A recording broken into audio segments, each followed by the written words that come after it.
The arguments against college student athletes being paid are myriad. One of the principal arguments as to why such payment would be disastrous is the behaviors and tendencies of the group we're referring to, um, college students, in this case, college athletes themselves, in terms of how they spend money.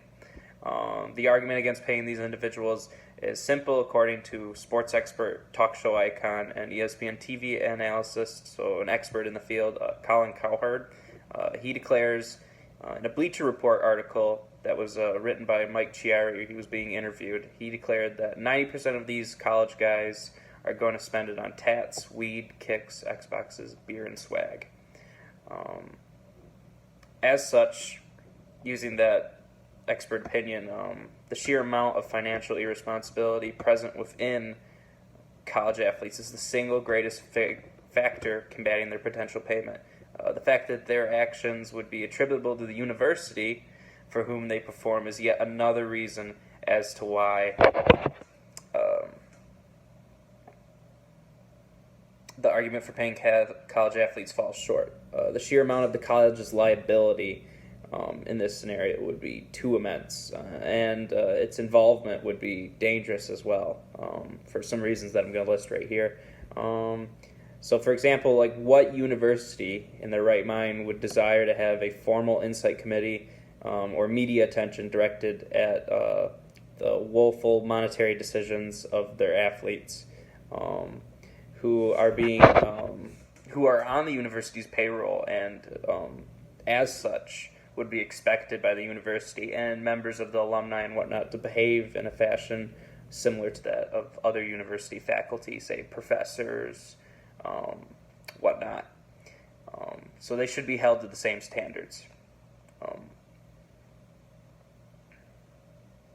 In addition, as has been seen many times with college athletes, lawsuits do arise. Individuals make poor decisions, whether it's a spur of the moment or it's premeditated. Regardless, everyone's got to be held to their own standard. In this case, the university's standard. And the problem with giving all of these individuals money beyond what they're already receiving from work or whatnot would be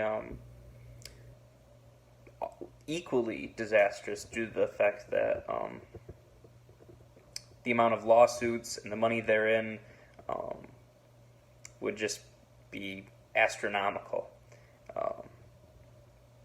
Yep, and it would it'd be very, as I've already stated, it'd be very expensive, and it would attract a lot of unwanted attention.